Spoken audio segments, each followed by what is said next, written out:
So hello students, in the previous video we have studied about polar and non-polar dielectrics, and now in this video we are going to study about dielectric polarization.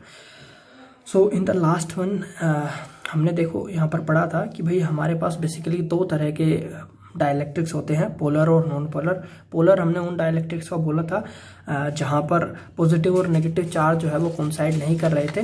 ठीक है, जैसे यहाँ पर हमारा NaCl है, तो NaCl के अंदर पॉजिटिव और नेगेटिव चार्ज कोइंसाइड नहीं करता, क्योंकि भाई Na के अंदर ये Na हो गया और ये Cl हो गया। सो this is Na and this is Cl। तो भाई centre of mass of positive charge मान लो यहाँ पर है, ठीक है, और centre of mass of negative charge यहाँ पर है, तो दोनों के बीच में यहाँ पर कुछ सेपरेशन मिलेगा। ठीक है, तो जिस कारण से इनका कुछ नेट डायपोल मोमेंट होगा जिसकी डायरेक्शन होगी ये।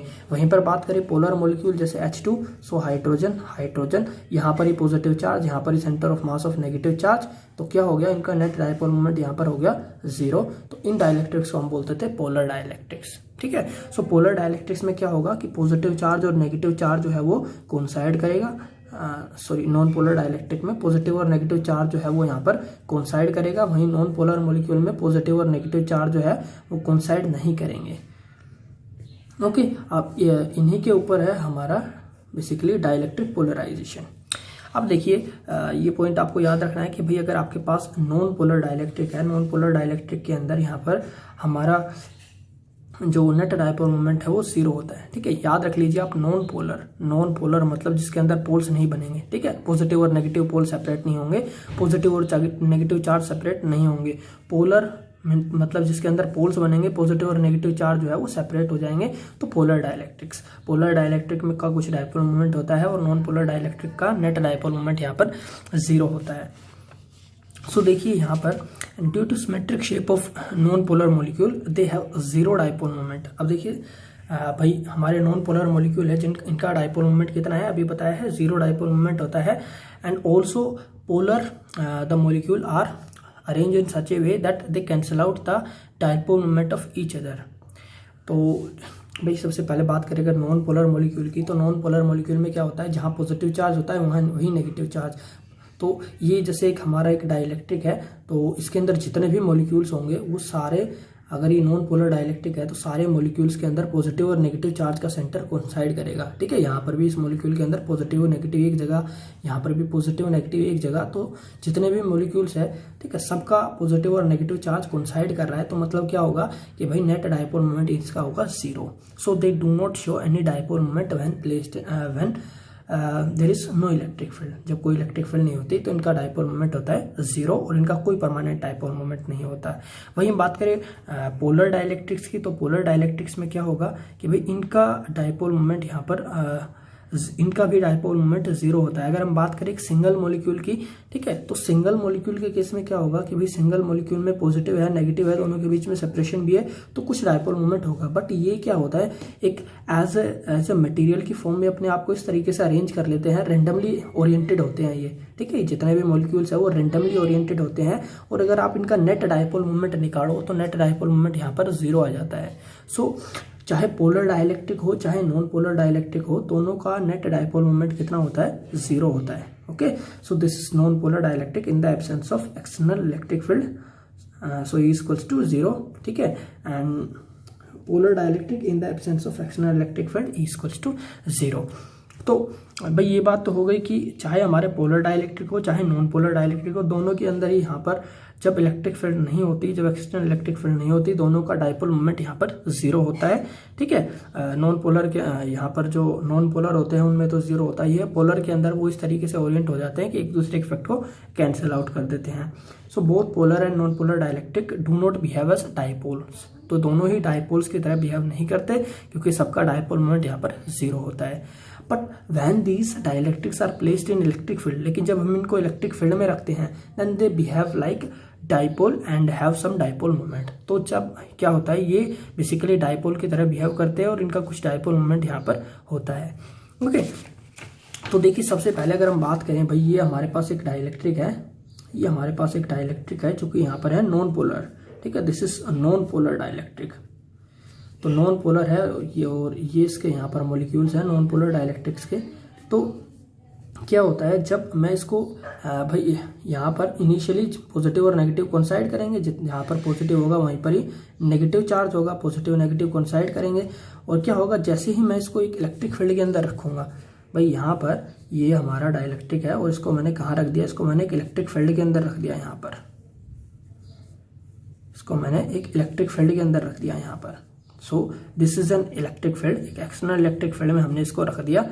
तो क्या होगा कि भाई पॉजिटिव, अब इलेक्ट्रिक फील्ड है, इलेक्ट्रिक फील्ड की डायरेक्शन होती है पॉजिटिव से नेगेटिव, तो मतलब क्या होगा, इधर कुछ ना कुछ पॉजिटिव चार्ज होगा, इधर कुछ ना कुछ नेगेटिव चार्ज होगा। अब क्या होगा कि भाई पॉजिटिव और नेगेटिव चार्ज एक जगह पे था यहाँ पर, तो क्या होगा कि पॉजिटिव चार्ज के ऊपर फोर्स लगेगा और नेगेटिव के ऊपर भी यहाँ पर फोर्स लगेगा इलेक्ट्रिक फील्ड के कारण। तो क्या हो जाएगा, जैसे ये हमारा एक मॉलिक्यूल है, तो जब ये इलेक्ट्रिक फील्ड के अंदर होगा तो इसके ऊपर यहाँ पर फोर्स लगेगा कि जो पॉजिटिव चार्ज है वो एक तरफ हो जाएगा और नेगेटिव चार्ज जो है वो यहाँ पर एक तरफ हो जाएगा। ठीक है, जो नेगेटिव चार्ज है वो पॉजिटिव की तरफ हो जाएगा, पॉजिटिव चार्ज जो है वो नेगेटिव की तरफ हो जाएगा। तो इस तरीके से सभी मॉलिक्यूल्स के केस में यहाँ पर होगा कि जो नेगेटिव चार्ज है वो इस तरफ इकट्ठा हो जाएगा, पॉजिटिव चार्ज यहाँ, नेगेटिव चार्ज यहाँ, पॉजिटिव चार्ज यहाँ। तो क्या होगा, यहाँ पर इस तरीके से नेगेटिव और पॉजिटिव चार्ज जो है वो यहाँ पर सेपरेट हो जाएंगे और इस तरीके से यहाँ पर नेगेटिव और पॉजिटिव चार्ज सेपरेट हो गए। अब क्या होगा कि भाई ये पॉजिटिव और ये नेगेटिव ये इसको न्यूट्रलाइज कर देगा, ये पॉजिटिव ये नेगेटिव ये इसको न्यूट्रलाइज कर देगा, ये एक दूसरे को न्यूट्रलाइज कर देंगे। तो ये बीच में यहाँ पर जो रीजन होगा, यहाँ पर क्या होगा, यहाँ पर कोई चार्ज नहीं होगा। ठीक है, यहाँ पर बेसिकली बीच का जो रीजन होगा वहाँ पर नेट चार्ज हमारा हो गया 0, यहाँ पर नेट चार्ज हो गया 0। तो क्या होगा, इस बीच के रीजन में, ठीक है, इस बीच के रीजन में क्या हुआ, यहाँ पर एक इलेक्ट्रिक फील्ड क्रिएट हो गई। भाई ये क्या हुआ कि डाइलेक्ट्रिक को जैसे ही हमने इलेक्ट्रिक फील्ड के अंदर रखा, जैसे ही हमने इस डाइलेक्ट्रिक को इलेक्ट्रिक फील्ड के अंदर रखा यहाँ पर, तो इधर नेगेटिव चार्ज इकट्ठा हो गया और इधर पॉजिटिव चार्ज इकट्ठा हो गया। ठीक है, अब क्या हुआ कि भाई एक इलेक्ट्रिक फील्ड है बाहर, ऐसे ये वाली इलेक्ट्रिक फील्ड, और एक इलेक्ट्रिक फील्ड इसके अंदर सेटअप हो गई, एक इलेक्ट्रिक फील्ड इसके अंदर सेटअप हो गई। तो जो बाहर वाली इलेक्ट्रिक फील्ड है और अंदर वाली इलेक्ट्रिक फील्ड है, अब दोनों का मैग्नीट्यूड सेम नहीं होगा, क्योंकि भाई कंडक्टर तो है नहीं। अगर ये कंडक्टर होता तो नेट अंदर इलेक्ट्रिक फील्ड 0 बनती, क्योंकि कंडक्टर के अंदर ढेर सारा फ्री इलेक्ट्रॉन है और जितने भी फ्री इलेक्ट्रॉन है यहाँ पर, जितना चार्ज यहाँ पर होगा उतना ही यहाँ पर इकट्ठा हो जाएगा। तो कहने का मतलब ये, जितनी एक्सटर्नल इलेक्ट्रिक फील्ड है उतनी ही यहाँ पर इंटरनल इलेक्ट्रिक फील्ड भी बन जाएगी और कंडक्टर के अंदर नेट इलेक्ट्रिक फील्ड 0 हो जाएगी। बट इन दिस केस कि ये जो हमारे अंदर जो इलेक्ट्रिक फील्ड बनी है, इसको अगर हम EP मान ले और बाहर की इलेक्ट्रिक फील्ड को अगर हम E0 मान ले, तो जो E0 है वो ज़्यादा होगा और EP जो है वो कम होगा। तो अंदर जो इलेक्ट्रिक फील्ड की वैल्यू होगी वो कुछ कम इलेक्ट्रिक फील्ड की वैल्यू होगी यहाँ पर। ठीक है, अंदर की जो इलेक्ट्रिक फील्ड की वैल्यू वहाँ पर थोड़ी सी रिड्यूस्ड हो जाएगी। ठीक है, सो यहाँ पर सपोज जो वैल्यू है वो E होगी, जो कि बराबर होगी हमारी जो मेन इलेक्ट्रिक फील्ड है E0 माइनस इसके अंदर जो इलेक्ट्रिक फील्ड प्रोड्यूस हो गई, इतनी ये कम हो जाएगी। सो E is called reduced electric field, E is called reduced value of electric field की कम हो गई वैल्यू। ठीक है, तो ये तो बात हो यहाँ पर नॉन पोलर डाइलेक्ट्रिक की, कि भाई नॉन पोलर डाइलेक्ट्रिक है, अगर यहाँ पर इलेक्ट्रिक फील्ड नहीं है, इलेक्ट्रिक फील्ड 0 है, तो क्या होगा, तो यहाँ पर जो इनका नेट डाइपोल मोमेंट है यहाँ पर ये 0 होगा। बट अगर यहाँ पर इलेक्ट्रिक फील्ड होती है तो मॉलिक्यूल्स का यहाँ पर कुछ डाइपोल मोमेंट होता है, कुछ परमानेंट डाइपोल, परमानेंट नहीं, टेम्परेरी डाइपोल मोमेंट यहाँ पर हो जाएगा। ठीक है, और पॉजिटिव और नेगेटिव चार्ज जो है वो एक दूसरे से अलग हो जाएंगे और इस कारण से यहाँ पर क्या होगा कि एक साइड नेगेटिव चार्ज इकट्ठा हो जाएगा, एक साइड पॉजिटिव चार्ज इकट्ठा हो जाएगा, अंदर एक इलेक्ट्रिक फील्ड क्रिएट हो जाएगी और अंदर जो नेट इलेक्ट्रिक फील्ड होगी वो कितनी होगी, टोटल हमारी एक्सटर्नल इलेक्ट्रिक फील्ड माइनस जो इलेक्ट्रिक फील्ड यहाँ पर हमारी प्रोड्यूस हुई है EP। ठीक है, and this is the reduced value of electric field inside the dielectric. वहीं पर अगर हमारे पास नॉन पोलर डाइलेक्ट्रिक है, ये अगर हमारे पास नॉन पोलर डाइलेक्ट्रिक है, ठीक है, यही डाइलेक्ट्रिक है, नॉन पोलर डाइलेक्ट्रिक है, तो इसके अंदर क्या होगा कि भाई जैसे ये नेगेटिव चार्ज, ये positive, positive negative, randomly oriented होगा, negative positive, positive negative, positive negative. तो क्या होगा कि ये रैंडमली ओरिएंटेड है और जैसे ही हम इनको इलेक्ट्रिक फील्ड के अंदर रखेंगे, हम इनको एक इलेक्ट्रिक फील्ड के अंदर रखेंगे, तो इलेक्ट्रिक फील्ड में रखते ही क्या होगा यहाँ पर कि भाई इलेक्ट्रिक फील्ड वापस से इसके ऊपर फोर्स लगाएगी, इधर नेगेटिव और इधर पॉजिटिव। ठीक है, अगर ऐसा है तो क्या होगा, इलेक्ट्रिक फील्ड यहाँ पर इधर पॉजिटिव, इलेक्ट्रिक फील्ड की डायरेक्शन पॉजिटिव से नेगेटिव होती है ना, इधर पॉजिटिव और इधर नेगेटिव, तो इलेक्ट्रिक फील्ड क्या करेगी, इसके ऊपर टॉर्क लगाएगी यहाँ पर। भाई व्हेन एन इलेक्ट्रिक, ये देखिए ये एक डायपोल है, ये भी एक डायपोल है, ये भी एक डायपोल। आपने पढ़ा था जब एक डायपोल को इलेक्ट्रिक फील्ड में रखा जाता है तो उसके ऊपर टॉर्क लगता है, और टॉर्क के कारण क्या होता है, वो जो डायपोल है वो अपने आप को इलेक्ट्रिक फील्ड में अलाइन कर लेता है। ठीक है, तो क्या होगा भाई, पॉजिटिव नेगेटिव के ऊपर फोर्स लगाएगा, ठीक है, और पॉजिटिव को रिपेल करेगा, वहीं नेगेटिव जो है पॉजिटिव को अट्रैक्ट करेगा, तो इसके ऊपर टॉर्क लगेगा इस डायरेक्शन में और यहाँ पर रोटेट हो जाएगा। सिमिलरली ये भी यहाँ पर रोटेट हो जाएगा, ठीक है, ये भी यहाँ पर रोटेट हो जाएगा, तो हर के ऊपर यहाँ पर टॉर्क लगेगा और सब रोटेट होकर अपने आप को इलेक्ट्रिक फील्ड की डायरेक्शन में इस तरीके से अलाइन कर लेते हैं, जिस तरीके से हमारे नॉन पोलर डाइलेक्ट्रिक करते थे। पोलर डाइलेक्ट्रिक भी उसी तरीके से यहाँ पर अलाइन कर लेंगे अपने आप को, और वही बात हो गई यहाँ पर भी कि एक तरफ नेगेटिव चार्ज हो जाएगा, एक तरफ पॉजिटिव चार्ज, अंदर कुछ इलेक्ट्रिक फील्ड क्रिएट हो जाएगी जो कि बाहर वाले इलेक्ट्रिक फील्ड से कुछ कम होगी, ठीक है, काफी कम होगी इससे।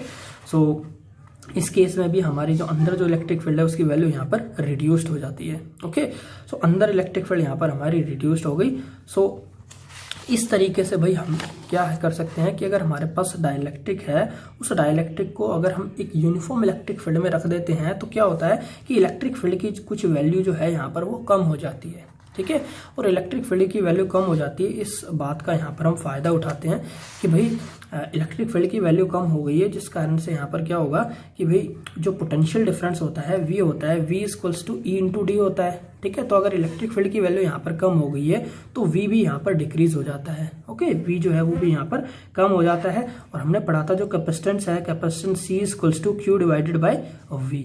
तो देखिए अगर V की वैल्यू यहाँ पर कम हो जाती है तो जो C है वो इंक्रीज हो जाता है, तो मतलब जो कैपेसिटेंस है यहाँ पर वो इंक्रीज हो जाता है। और कैपेसिटेंस क्या है, बेसिकली चार्ज स्टोर करने की एबिलिटी। तो मतलब क्या है कि भाई एक हमारा कैपेसिटर है, ठीक है, एक नॉर्मल स्टेट में है, इसके यहाँ पर बीच में कुछ भी नहीं है, तो क्या होगा कि यहाँ पर भाई कुछ भी ना होने के कारण क्या होगा कि कुछ चार्ज को स्टोर करेगा, इसके कुछ कैपेसिटेंस होगी। बट जैसे ही हम बीच में कुछ डाइलेक्ट्रिक मटेरियल रख देंगे तो क्या होगा, उस डाइलेक्ट्रिक मटेरियल के कारण अंदर यहाँ पर जो इलेक्ट्रिक फील्ड है वो कुछ कम हो जाएगी, ठीक है, और पोटेंशियल भी यहाँ पर कम हो जाएगा, जिस कारण से क्या होगा यहाँ पर इसकी कैपेसिटी बढ़ जाएगी, ज्यादा चार्ज को स्टोर कर पाएगा। तो इसलिए हम क्या करते हैं, हम एक कैपेसिटर के बीच में, पैरेलल प्लेट कैपेसिटर के बीच में कुछ मटेरियल भरते हैं। और कौन सा मटेरियल भरते हैं, डाइलेक्ट्रिक मटेरियल भरते हैं, ठीक है। सो देखिए एक बार फिर से बता देते हैं। सो ये यहाँ पर सबसे पहले हमारे पास एक नॉन पोलर डाइलेक्ट्रिक है जिसका नेट डायपोल मोमेंट 0 है, ठीक है, इसको इलेक्ट्रिक फील्ड में नहीं रखा हुआ है। यहाँ पर पोलर डाइलेक्ट्रिक है, तो इसमें भी जितने भी मॉलिक्यूल्स है ये अपने आप को रैंडमली जो है वो अरेंज कर लेते हैं और यहाँ पर भी नेट डायपोल मोमेंट 0 हो जाता है। बट जैसे ही हम चाहे पोलर हो चाहे नॉन पोलर, इनको अगर हम एक इलेक्ट्रिक फील्ड के अंदर रखते हैं, भाई ये कैपेसिटर है, पैरेलल प्लेट कैपेसिटर है, और इधर पॉजिटिव चार्ज है, इधर नेगेटिव चार्ज, हमने इनको इलेक्ट्रिक फील्ड के अंदर रखा। So this is the direction of external electric field E naught. E naught हमारी यहाँ पर क्या है, E naught is the external uniform electric field which is provided by the capacitor. और क्या होगा कि भाई हमने इसको इसके अंदर रखा, तो चाहे पोलर हो चाहे नॉन पोलर, पोलर है तो पॉजिटिव अलग हो जाएगा, नेगेटिव अलग, नॉन पोलर है तो पॉजिटिव अलग हो जाएगा, नेगेटिव अलग। और अगर पोलर है तो जो यहाँ पर जो मॉलिक्यूल्स है वो रोटेट हो जाएंगे, उनके ऊपर टॉर्क लगेगा, और दोनों ही केस में अपने आप को अलाइन कर लेंगे in the opposite direction of electric field, ठीक है। जहाँ पॉजिटिव चार्ज है वहाँ नेगेटिव चार्ज इकट्ठा हो जाएगा उस साइड में, जिस साइड में नेगेटिव चार्ज है उस साइड में डाइलेक्ट्रिक के पॉजिटिव चार्ज इकट्ठा हो जाएगा, और नेट में बीच वाले रीजन के अंदर जो चार्ज है वो सारा न्यूट्रलाइज हो जाएगा। तो यहाँ पर नेट चार्ज हो गया 0। तो क्या हुआ, यहाँ पर बेसिकली पॉजिटिव से नेगेटिव एक इलेक्ट्रिक फील्ड सेटअप हो गई। जैसे यहाँ पर एक्सटर्नल इलेक्ट्रिक फील्ड है पॉजिटिव से नेगेटिव, इसके अंदर भी इलेक्ट्रिक फील्ड बन गई EP, that is from positive to negative. Okay, और अब इस इलेक्ट्रिक फील्ड के कारण क्या होगा कि ये इलेक्ट्रिक फील्ड इस इलेक्ट्रिक फील्ड को काटेगी यहाँ पर, ठीक है, कैंसिल आउट करेगी, बट पूरी तरह से नहीं कर पाएगी क्योंकि यहाँ पर E नोट और EP जो है वो बराबर नहीं है। So EP is the induced electric field in the dielectric opposite to E naught. ये इलेक्ट्रिक फील्ड यहाँ पर प्रोड्यूस हुई है, इंड्यूस हुई है, that is opposite to the E naught, जो कि E नोट से अपोजिट डायरेक्शन में है। And E is the reduced value of effective electric field, ठीक है। E जो है वो यहाँ पर हमारी reduced value of electric field है, जितनी इलेक्ट्रिक फील्ड की वैल्यू यहाँ पर कम हुई है, and that is E note minus EP, इतनी इलेक्ट्रिक फील्ड यहाँ पर हमारी रिड्यूस हो जाती है। Okay, and the value of E depend upon the nature of dielectric. अब देखिए ये जो E की वैल्यू है ये बेसिकली डाइलेक्ट्रिक के ऊपर डिपेंड करती है, मतलब कितनी इलेक्ट्रिक फील्ड इस रीजन में कम होगी वो डिपेंड करती है डाइलेक्ट्रिक के ऊपर। Okay, so reduced value depend upon dielectric. तो यहाँ पर देखिए पोलराइजेशन क्या होता है। सो पोलराइजेशन की बात करें, so polarization basically the phenomena of polarizing the dielectric by placing it in external electric field is called dielectric polarization. तो अब जो हम कर रहे थे ये क्या था, ये डाइलेक्ट्रिक पोलराइजेशन ही था कि ये बेसिकली एक फिनोमेना होता है जिसके अंदर क्या होता है, डाइलेक्ट्रिक जो है वो पोलराइज हो जाता है, उसके अंदर पोल्स क्रिएट हो जाते हैं, नेगेटिव अलग और पॉजिटिव अलग, ठीक है, जब हम उसको एक एक्सटर्नल इलेक्ट्रिक फील्ड में रखते हैं। ये हमारी एक्सटर्नल इलेक्ट्रिक फील्ड है, जब हमने इसमें इसको रखा तो जो हमारा डाइलेक्ट्रिक है वो पोलराइज हो जाता है। This process is called dielectric polarisation, ठीक है। और साथ में ये भी देखा गया है कि भाई जो डाइलेक्ट्रिक पोलराइजेशन होता है ये डायरेक्टली प्रोपोर्शनल होता है इलेक्ट्रिक फील्ड के, it is directly proportional to electric field. So P is directly proportional to E and what is E is the reduced value of electric field। तो जितनी electric field यहाँ पर reduce होती है, ठीक है, जितनी इलेक्ट्रिक फील्ड यहाँ पर कम हो जाती है, जो reduced value of electric field है, पोलराइजेशन बेसिकली उसके प्रोपोर्शनल होता है कि अगर ज़्यादा यहाँ पर इलेक्ट्रिक फील्ड की वैल्यू कम होती है तो पोलराइजेशन ज़्यादा होता है, ठीक है। जितनी ज़्यादा इलेक्ट्रिक फील्ड कम हो जाएगी उतना ही पोलराइजेशन यहाँ पर बेसिकली कम होगा, ठीक है। या जितनी आप ये समझ सकते हो कि ये जो E है, ठीक है, इस E की वैल्यू जितनी ज़्यादा होगी उतना ही पोलराइजेशन ज़्यादा होगा, इस E की वैल्यू जितनी कम होगी उतना ही पोलराइजेशन यहाँ पर कम होगा। So P is directly proportional to the reduced value of electric field. So from here इस प्रोपोर्शनलिटी कांस्टेंट को हटाने के लिए यहाँ पर हम यूज़ करते हैं एप्सिलॉन नॉट इनटू ज़ाई, ठीक है। और यहाँ पर एप्सिलॉन नॉट नहीं, ये एप्सिलॉन होता है, ठीक है, एप्सिलॉन इनटू ज़ाई। सो एप्सिलॉन ज़ाई इनटू E, ठीक है। ये यहाँ पर हमारा फॉर्मूला हो जाता है डाइलेक्ट्रिक पोलराइजेशन का, ठीक है। यहाँ पर जो ये जो सिंबल होता है इस सिंबल को बोलते हैं चाई, ठीक है, या साई बोलते हैं। So P is equals to epsilon chi into E। Here epsilon is the relative electrical permittivity of the medium, chi is the basically constant, ठीक है, और डायमेंशन लेस कांस्टेंट होता है, इसके कोई डायमेंशन नहीं होती है, और E यहाँ पर होती है reduced value of electric field, ठीक है। अब देखिए यहाँ पर जो एप्सिलॉन है इसको प्लेस किया जाता है ताकि जो चाई है उसको डायमेंशन लेस बनाए रखा जा सके, ठीक है। सो बेसिकली पूरा यहाँ पर एक कांस्टेंट होता है। So P is equals to epsilon chi into E and here chi is called electrical susceptibility, इसको बोला जाता है electrical susceptibility of the dielectric, dielectric की ससेप्टेबिलिटी, और ये हर मटेरियल के लिए डिफरेंट होती है।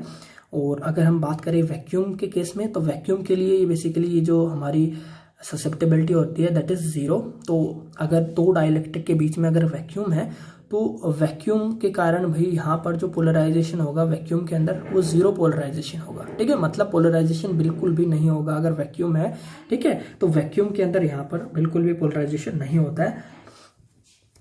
नेक्स्ट हम बात करें यहाँ पर, ये इंपॉर्टेंट पॉइंट है कि भाई हमने देखा था कि यहाँ पर कि जब हम इलेक्ट्रिक डाइपोल एक पोलर या नॉन पोलर डाइलेक्ट्रिक को जब हम एक पैरेलल प्लेट कैपेसिटर के बीच में रखते हैं तो कुछ इलेक्ट्रिक फील्ड जो है उसके बीच में कम हो जाती है, रिड्यूस हो जाती है। तो ये इलेक्ट्रिक फील्ड जो रिड्यूस होती है कितनी रिड्यूस होती है, सो यहाँ पर देखिए the ratio of external electric field to the reduced value of electric field is equals to the dielectric constant.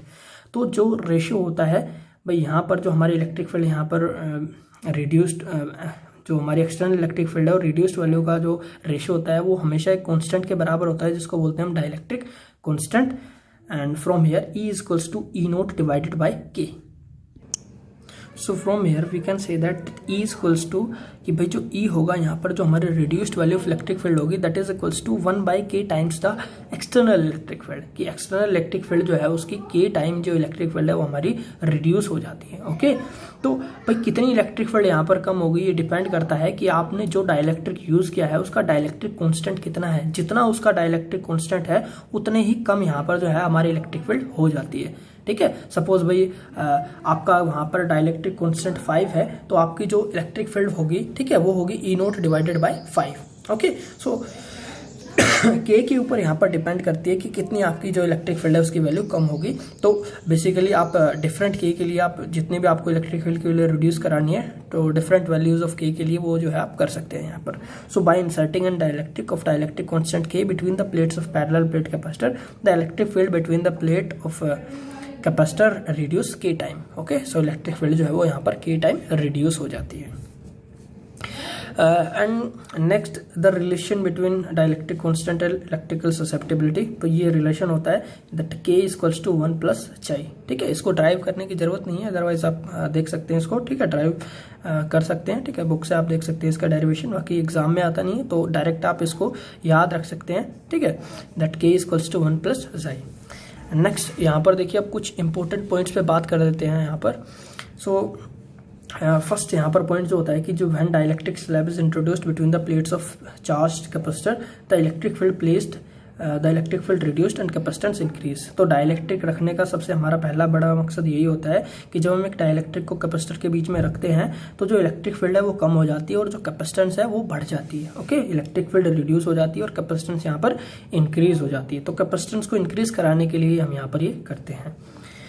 Second point is that when dielectric are placed in between the plates of capacitor, then dipole moment induced in each the moment and induced dipole moment is written as, कि भाई जब dielectric को रखा जाता है, ठीक है, जब डाइलेक्ट्रिक को रखा जाता है एक दोनों प्लेट्स के बीच में, तो क्या होता है यहाँ पर जो हर मॉलिक्यूल है, ठीक है, हर मॉलिक्यूल यहाँ पर एवरी मॉलिक्यूल इंड्यूस्ड सम डाइपोल मोमेंट, सबके अंदर यहाँ पर डाइपोल मोमेंट प्रोड्यूस हो जाता है। भाई पहले नेट डाइपोल मोमेंट 0 था, इसका भी नेट डाइपोल मोमेंट जो है पूरे मटेरियल का 0 था।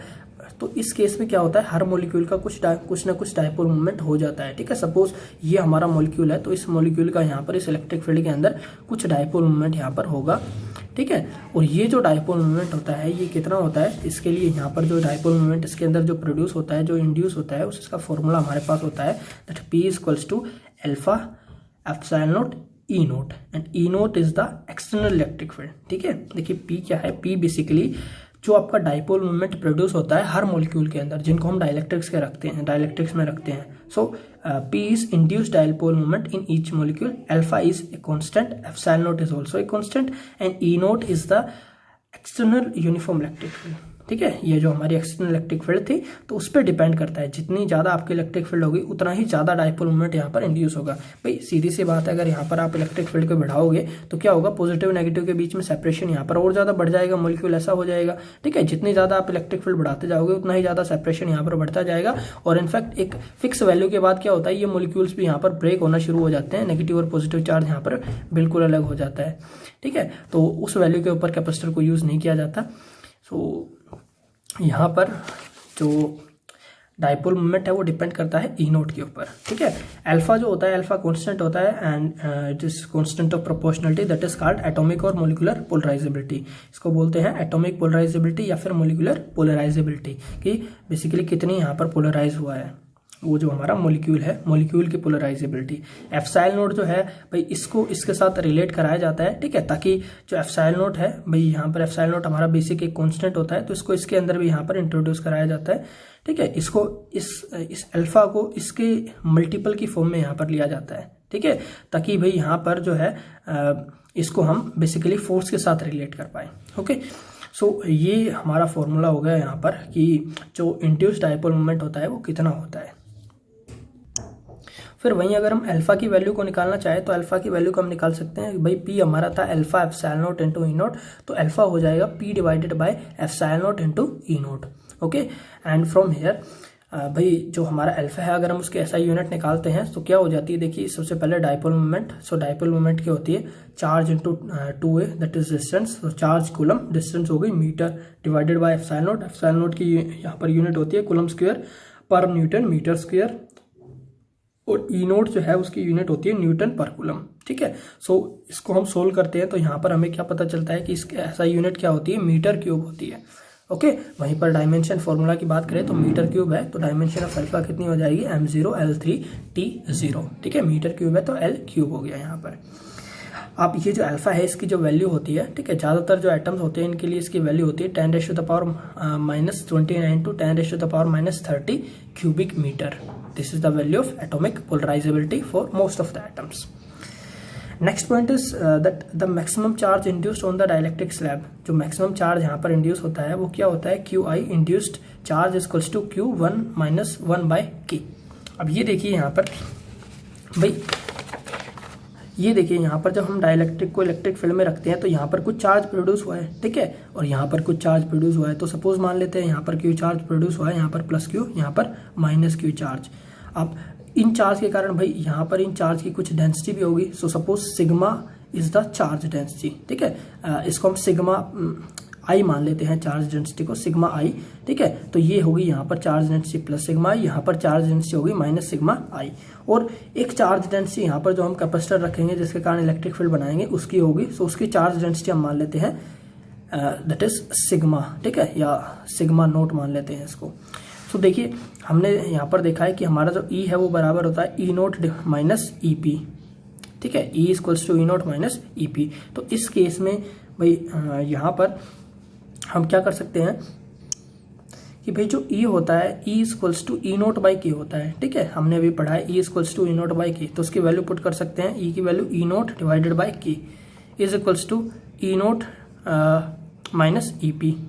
फिर हम यहाँ पर ई नोट की वैल्यू पुट कर देंगे। देखिए ई नोट कितना है, ई नोट है sigma divided by epsilon naught, या फिर ई नोट बेसिकली ये हमारी एक्सटर्नल इलेक्ट्रिक फील्ड है, एक्सटर्नल इलेक्ट्रिक फील्ड की चार्ज डेंसिटी है सिग्मा नोट, ठीक है। और वहीं पर अगर बात करें ई पी, तो ई पी की यहाँ पर चार्ज डेंसिटी कितनी है, sigma I divided by epsilon note. तो यहाँ पर हम इसको क्या पुट कर सकते हैं, एप्सिलॉन नोट को हम पुट कर सकते हैं sigma naught divided by epsilon note into के। ये हो जाएगा यहाँ पर sigma naught divided by epsilon note.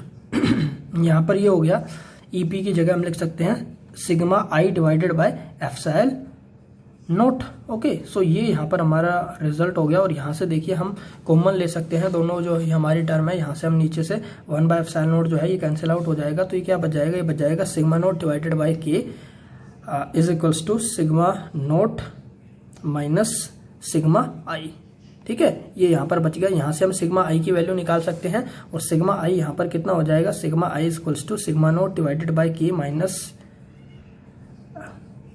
ये हो जाएगा माइनस सिग्मा नोट, और इसको हम लिख सकते हैं sigma I is equals to sigma naught minus sigma naught divided by K, and this is sigma I is equals to sigma naught 1 minus 1 by K, ठीक है। तो ये तो हमारे पास क्या आ गया, sigma I equals to sigma naught 1 minus 1 by K आ गया। और यहाँ पर अगर हम बात करें सिग्मा जो होता है, sigma is charge per unit area. So sigma की जगह हम यहाँ पर क्या पुट कर सकते हैं, क्यू डिवाइडेड बाई ए। सो यहाँ पर हमारा इंड्यूस चार्ज है क्यू आई चार्ज यहाँ पर इंड्यूस हुआ है, ठीक है। सो क्यू आई चार्ज यहाँ पर इंड्यूस हुआ है, this is Q I charge which is induced here. So Q I divided by A equals to Q divided by A and 1 minus 1 by K. So A दोनों तरफ cancel हो जाता है, Q I equals to Q 1 minus 1 by के।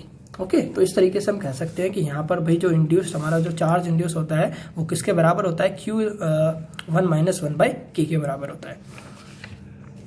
वहीं पर बात करें maximum charge density induced test, जो मैक्सिमम चार्ज डेंसिटी इंड्यूस होती है वो कितनी होती है, तो ये होती है sigma I equals to sigma naught 1 minus 1 by K. So sigma 1 minus 1 by K. And when dielectric slab is placed between the plates of capacitor, then potential decreases by factor k। तो जो potential है यहाँ पर potential के factor reduce हो जाता है, ठीक है। क्यों रिड्यूस होता है, क्योंकि भाई देखिए यहाँ पर इलेक्ट्रिक फील्ड जो है वो हमारी रिड्यूस हो जाती है, और v होता है e इंटू डी होता है। तो इलेक्ट्रिक फील्ड यहाँ पर रिड्यूस हो गई तो पोटेंशियल भी रिड्यूस हो जाता है। इलेक्ट्रिक फील्ड कितनी रिड्यूस हुई, इलेक्ट्रिक फील्ड रिड्यूस हो जाती है ई नोट डिवाइडेड बाई के इंटू डी। तो यहाँ पर कितना हुआ, इलेक्ट्रिक फील्ड जो है वो बेसिकली हमारा जो पोटेंशियल है वो के टाइम यहाँ पर रिड्यूस हो जाता है, ठीक है। ये पोटेंशियल जो है वो के टाइम यहाँ पर रिड्यूस हो जाता है। सो पोटेंशियल रिड्यूस के time. And V naught is the potential when there is no dielectric slab between the plate of capacitor. V naught यहाँ पर वो पोटेंशियल है जब कोई डाइलेक्ट्रिक स्लैब यहाँ पर नहीं थी। The reduced value of electric field between the plates of capacitor E is equals to E naught divided by K। ये हम पहले पढ़ चुके हैं। And dielectric slab provide stability to the capacitor. जो डाइलेक्ट्रिक स्लैब होती है वो एक कैपेसिटर को स्टेबिलिटी भी प्रोवाइड करती है, ठीक है। भाई कैपेसिटर के बीच में हम इसको भर देते हैं जिससे वो पूरा एक स्टेबल बन जाता है। And next the using dielectric energy of capacitor increase. तो डाइलेक्ट्रिक का यूज करके कैपेसिटर जो है उसकी एनर्जी भी इंक्रीज हो जाती है, ठीक है। तो भाई बेसिकली कैपेसिटर इलेक्ट्रोस्टैटिक एनर्जी को स्टोर करने का काम करते हैं, तो इससे क्या है, एनर्जी भी इंक्रीज हो जाती है और कैपेसिटेंस भी इंक्रीज हो जाती है। तो इस कारण से यहाँ पर हम हमेशा कैपेसिटर्स के बीच में डाइलेक्ट्रिक्स का यूज करते हैं। Okay, so that is all about dielectrics, dielectric polarisation. And अगर आपके इसके रिगार्डिंग कोई डाउट्स है then you can ask in the comment box. So thank you for watching this video.